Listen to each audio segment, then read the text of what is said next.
സഭാപ്രസംഗി 10-ാം അധ്യായം. ചത്ത ഈച്ച തൈലക്കാരന്റെ തൈലം നാറുമാറാക്കുന്നു. അല്പഭോഷത്വം ജ്ഞാനമാനങ്ങളെക്കാൾ ഘനമേറുന്നു. ജ്ഞാനിയുടെ ബുദ്ധി അവന്റെ വലത്തു ഭാഗത്തും മൂഢന്റെ ബുദ്ധി അവന്റെ ഇടത്തു ഭാഗത്തും ഇരിക്കുന്നു. ഭോഷൻ നടക്കുന്ന വഴിയിൽ അവന്റെ ബുദ്ധി ക്ഷയിച്ചു പോകുന്നു. താൻ ഭോഷനെന്ന് എല്ലാവർക്കും വെളിവാക്കും. അധിപതിയുടെ കോപം നിന്റെ നേരെ പൊങ്ങുന്നു എങ്കിൽ നീ നിന്റെ സ്ഥലം വിട്ടുമാറരുത്.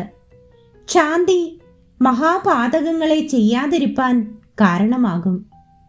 അധിപതിയുടെ പക്കൽ നിന്ന് പുറപ്പെടുന്ന തെറ്റുപോലെ ഞാൻ സൂര്യന് കീഴെ ഒരു തിന്മ കണ്ടു. മൂഢന്മാർ ശ്രേഷ്ഠ പദവിയിൽ എത്തുകയും ധനവാന്മാർ താണ നിലയിൽ ഇരിക്കുകയും ചെയ്യുന്നത് തന്നെ. ദാസന്മാർ കുതിരപ്പുറത്ത് ഇരിക്കുന്നതും പ്രഭുക്കന്മാർ ദാസന്മാരെ പോലെ കാൽനടയായി നടക്കുന്നതും ഞാൻ കണ്ടു. കുഴി കുഴിക്കുന്നവൻ അതിൽ വീഴും. മതിൽ പൊളിക്കുന്നവനെ പാമ്പ് കടിക്കും. കല്ല് വെട്ടുന്നവന് അതുകൊണ്ട് ദണ്ണം തട്ടും. വിറക് കീറുന്നവന് അതിനാൽ ആപത്തും വരും. ഇരുമ്പായുധം മൂർച്ചയില്ലാഞ്ഞിട്ട് അതിന്റെ വായ്ത്തല തേയ്ക്കാതിരുന്നാൽ അവൻ അധികം ശക്തി പ്രയോഗിക്കേണ്ടി വരും. ജ്ഞാനമോ കാര്യസിദ്ധിക്ക് ഉപയോഗമുള്ളതാകുന്നു. മന്ത്രപ്രയോഗം ചെയ്യും മുൻപേ സർപ്പം കടിച്ചാൽ മന്ത്രവാദിയെ വിളിച്ചിട്ട് ഉപകാരമില്ല.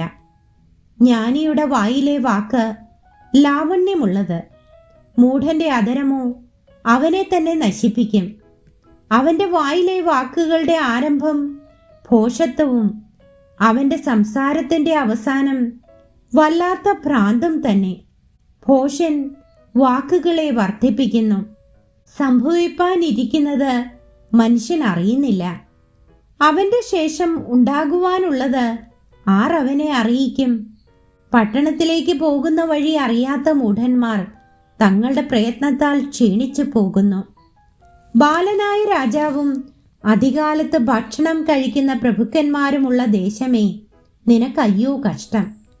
കുലീനപുത്രനായ രാജാവും മദ്യപാനത്തിനല്ല ബലത്തിനു വേണ്ടി മാത്രം തക്ക സമയത്ത് ഭക്ഷണം കഴിക്കുന്ന പ്രഭുക്കന്മാരും ഉള്ള ദേശമേ, നിനക്ക് ഭാഗ്യം. മടിവുകൊണ്ട് മേൽപ്പുര വീണു പോകുന്നു. കൈകളുടെ ആലസ്യം കൊണ്ട് വീട് ചോരുന്നു. സന്തോഷത്തിനായിട്ട് വിരുന്ന് കഴിക്കുന്നു. വീഞ്ഞ് ജീവനെ ആനന്ദിപ്പിക്കുന്നു.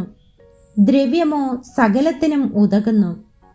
നിന്റെ മനസ്സിൽ പോലും രാജാവിനെ ശപിക്കരുത്. നിന്റെ ശയനഗൃഹത്തിൽ വെച്ചു പോലും ധനവാനെ ശപിക്കരുത്. ആകാശത്തിലെ പക്ഷി ആ ശബ്ദം കൊണ്ടുപോകുവാനും പറവജാതി ആ കാര്യം പ്രസിദ്ധമാക്കുവാനും മതി.